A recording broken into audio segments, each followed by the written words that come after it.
few days ago, I tried street photography with the iPhone 14 Pro, and these are the photos I made.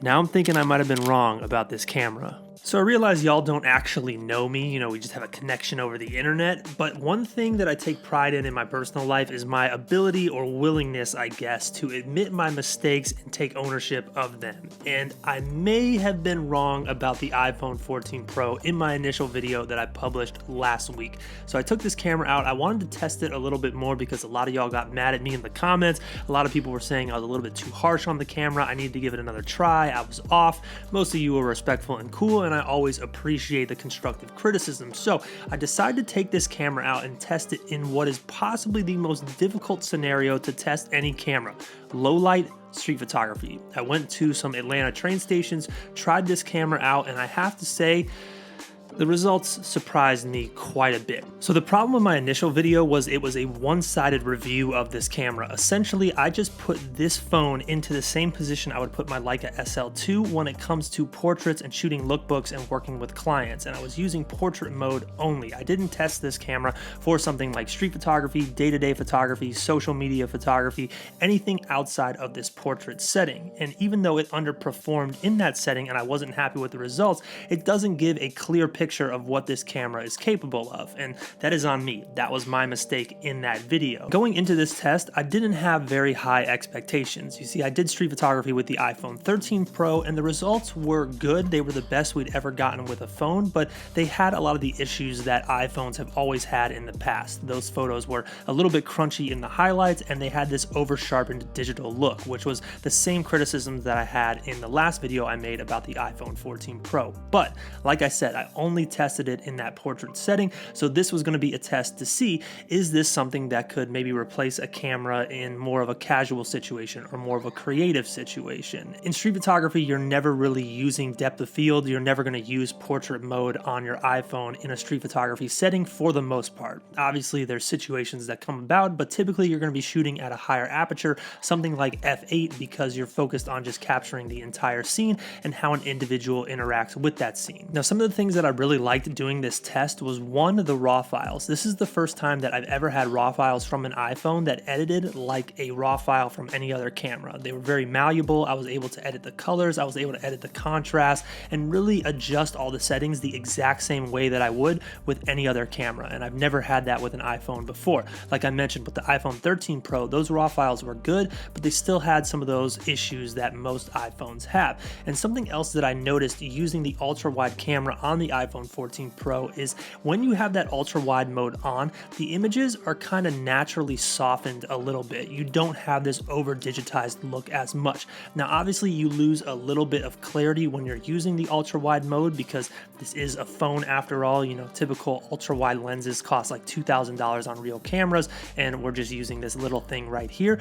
But that loss in resolution actually helps the image and takes away a lot of that over-digitized look that has been a problem with iPhones in the past. So I was very happy with how that came out. Now, another thing I was pleasantly surprised by was the fact that I was able to zoom in for certain images and still get a good result. In the past with iPhones, I have always avoided using the zoom camera just because I feel like the resolution and the quality of the image went down so much using those zoom cameras, it wasn't worth using. But I was pleasantly surprised in this test to see that they've improved on the quality of image you can get with the zoom lens on this camera, specifically this image on the train platform where I zoomed in on the subject walking down. You really can't tell too much of a difference between this image and the images shot at the standard camera length and the ultra-wide camera length. And another thing that really impressed me was the phone's ability to handle the highlights in this low light situation. Now, if you don't understand what I'm saying by that, a highlight is essentially the bright areas of a photo. It's the opposite of a shadow. And in this test,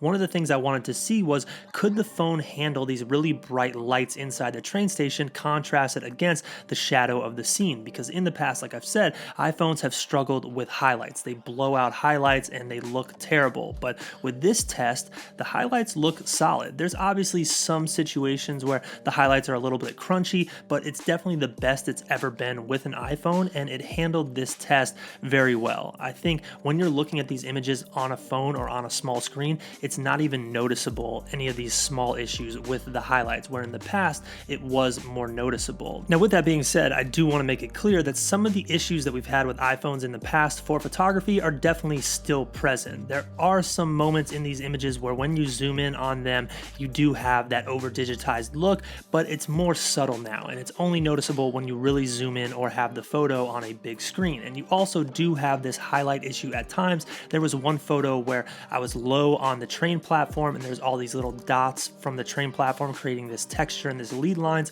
I had to go in and edit out the highlights on each one of these dots because they were very distracting and they just didn't look good. They had that crunchy highlight feel, but this is an issue that seems to be much smaller on the iPhone 14 Pro when you compare it to any other iPhone camera that we've had in the past. So with all that being said, here are my final thoughts, but before I share those, I want to thank the sponsor on today's video, Cuts. The mission of Cuts is to provide modern work leisure apparel for today's professionals, and they're a staple of my wardrobe as a professional photographer and YouTuber. And the reason you see Cuts so much on this YouTube channel as well as my social media posts is their combination of premium materials and timeless designs that allow versatility in my wardrobe. The same pieces I wear when I go out to create can also be worn at a formal meeting, a night out, or to the gym. And with the seasons changing, this is the best time to check out Cuts and elevate your wardrobe as well as your confidence with their fall collection. One of my personal favorites lately is their long sleeve and short sleeve overtime tee. It's a heavyweight material with a more relaxed fit, perfect for a casual style.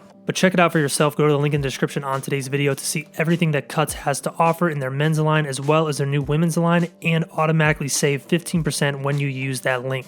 Or when you check out, you can use code EvanRamft. That will also give you that 15% off. Thank you to Cuts for sponsoring today's video and hooking up the channel. So let's address the big question of the video. Was I wrong about the iPhone 14 Pro? My final thoughts, I was half wrong.